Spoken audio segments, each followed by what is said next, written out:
The worst denier of Jesus can become his greatest champion. Here's today's text from Acts chapter 2. So those who received his word were baptized, and there were added that day about 3,000 souls. It's astounding. The man who didn't have enough courage to admit to a servant girl that he even knew Jesus stood up on the day of Pentecost and proclaimed the gospel boldly to thousands. What on earth had changed for Peter? When the Spirit filled Peter, the wonder of Christ and his gospel became so glorious to the fickle fisherman, he just couldn't contain himself. That's what happens when the Spirit fills you. Peter just had to invite people to see what he saw. On the first day of vacation some years ago, I ran to see the beach before the sun ducked into the darkness. And when I stepped onto the sand, the sky nearly took my breath away.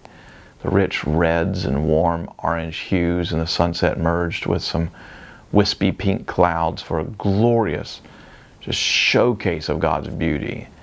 Instantly, unthinkingly, I raced back inside, cried out to my wife, "Honey, the sunset's gorgeous. Come quickly." She hesitated, preoccupied with unpacking and settling in. I pleaded, "Sweetie, you must come now. It's not going to last long. It's worth it, I promise." So Anne reluctantly left her nesting for a few moments and joined me on the beach. She was enthralled, and I was satisfied. Because when you see something glorious, no one has to urge you to share it. When you see something wonderful, when your soul is transfixed in awe, you instinctively want others to see what you see. That was the heart of Peter's transformation. The former fisher of fish had indeed become a fisher of people. But it wasn't because Jesus had cajoled him into evangelistic endeavors. No. Peter, like others on that Pentecost day, was filled with the spirit of revelation and truth.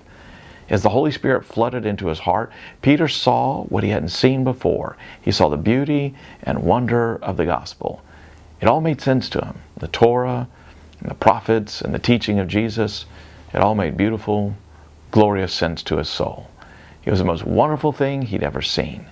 So he called everyone to see it with him. That's really what evangelism is, an invitation to see the beauty of God's redemptive plan. That's the gospel. That's today's good news. You can get more like it by clicking right here, or better yet, subscribe and get all of this every day. I hope you have a great day. Look forward to seeing you again right here tomorrow.